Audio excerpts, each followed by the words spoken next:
What if I told you that one of the world's most beloved institutions is actually a corporation worth more than Amazon's quarterly revenue? An organization so powerful that it controls the entire seabed surrounding a major world power?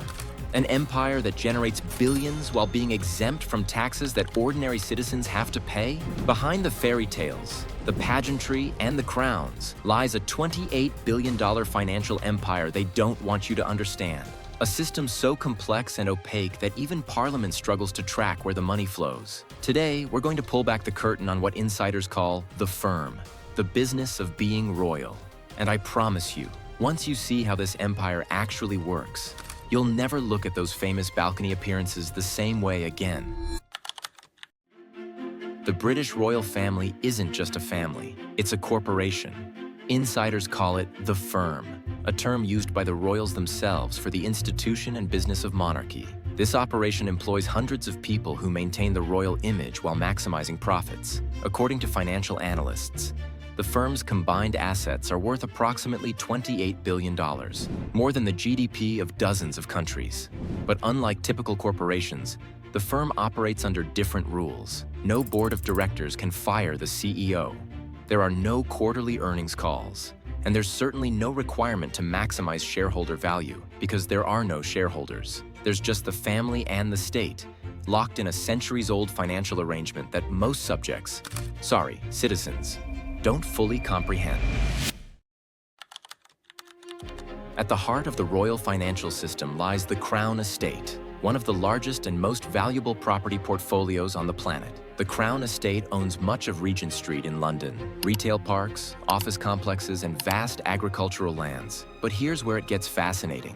The Crown Estate owns virtually the entire seabed around the United Kingdom, extending 12 nautical miles from shore. Any company that wants to build an offshore wind farm, lay underwater cables, or extract resources from the seabed must pay the Crown Estate. In 2024 alone, the estate reported record profits of over $1.4 billion, driven largely by a boom in offshore wind farm leasing. Despite its name, the Crown Estate isn't the monarch's personal property. The king can't sell it or pocket the profits directly. Instead, those profits go to the UK Treasury, mostly. In a deal struck over 250 years ago, the monarch surrendered direct revenues from these lands in exchange for a fixed annual payment. Today, this payment is the sovereign grant, calculated at 12% of the Crown Estate's profits. In 2024, that meant approximately $168 million for King Charles. Think about that deal. The monarch gives up direct control, but receives a guaranteed percentage of profits while the government does all the management. It might be the greatest landlord arrangement in history. Most British taxpayers couldn't tell you how much they contribute to the monarchy. And that's by design. The sovereign grant was set at 15% of Crown Estate profits, then temporarily raised to 25% to fund a $470 million renovation of Buckingham Palace. In 2024, it was reduced to 12%, but only after record profits from those offshore wind leases. This grant covers official duties, staff salaries, travel expenses, and property maintenance. But critics point out a peculiar feature. The funding formula is protected from decreases. If Crown Estate profits fall, the royal family's funding still won't go down. It only moves in one direction. During the 2008 financial crisis and the COVID-19 pandemic, when millions faced economic hardship, the monarchy's funding remained untouched.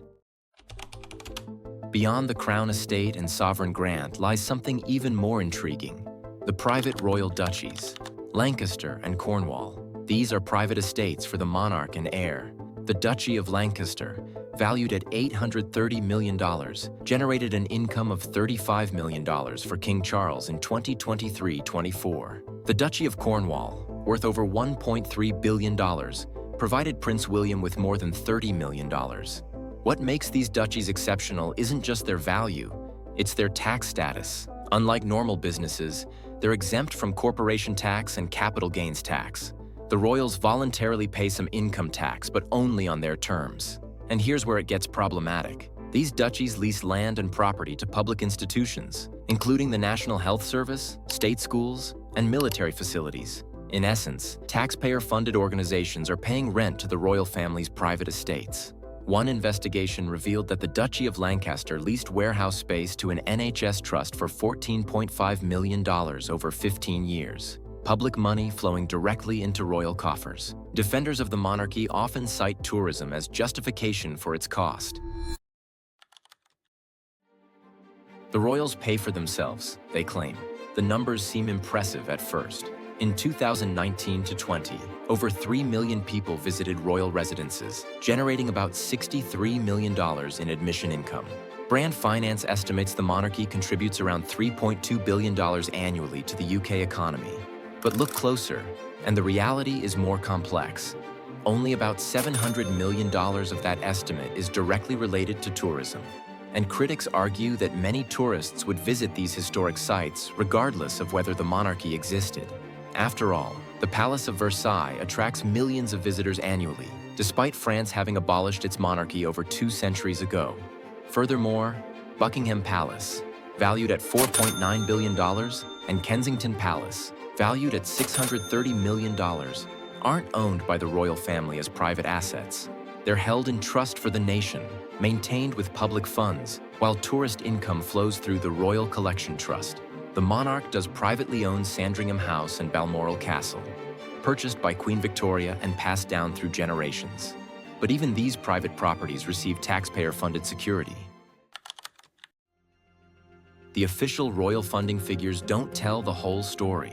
There are substantial hidden costs buried elsewhere. Security for the royal family costs an estimated $127 million annually, an expense not included in the sovereign grant but buried in police, military, and intelligence agency budgets.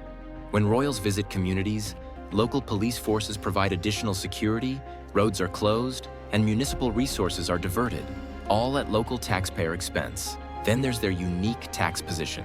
Until 1993, the monarch paid no income tax at all. Today, the monarch and Prince of Wales voluntarily pay some income tax on their private incomes, but it's entirely at their discretion.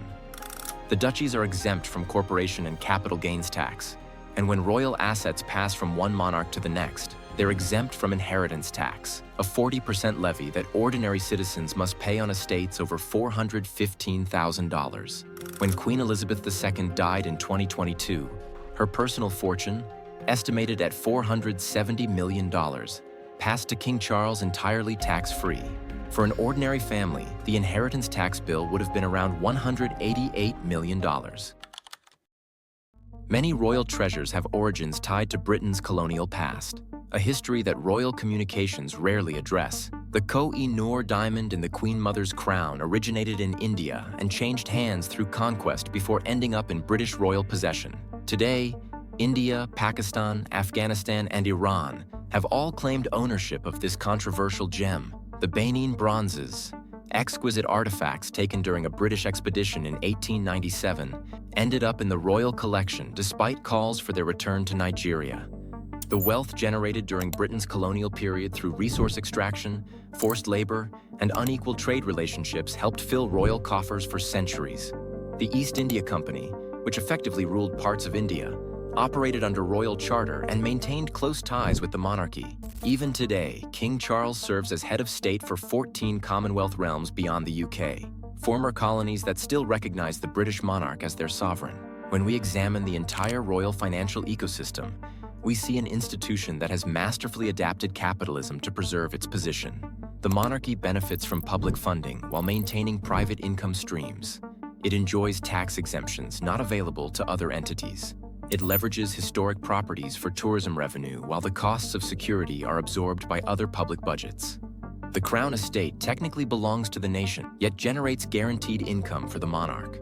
Royal assets, held in trust for the nation, are controlled by royal appointees, and the line between public and private royal spending remains deliberately blurred. Recent controversies include $3 million spent renovating Frogmore Cottage for Prince Harry and Meghan before they stepped back from royal duties, over $40 million on royal travel in a 5-year period, a $470 million refurbishment of Buckingham Palace while public services faced cuts. When questioned, the standard response is that the monarchy provides value for money through soft power and tourism. But as Republican movements gain traction, the question remains, is this elaborate financial arrangement sustainable in today's world? The British monarchy has lasted over 1,000 years by constantly adapting, From absolute power to symbolic roles, from ruling empires to waving from balconies. Today, the royal family presents itself as modern and focused on public service, and a lot of people admire the stability they seem to represent. But behind that polished image is a complex financial setup that plays by its own rules, mixing public duties with private income, getting state funding while enjoying tax perks, and balancing old-school privilege with a sharp business sense.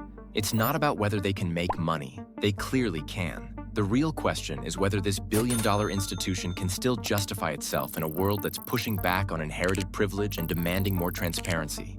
So, what do you think? Is this a smart evolution of an old institution, or something that's outlived its time? Drop your thoughts below and hit subscribe for more behind-the-scenes looks at the systems running our world.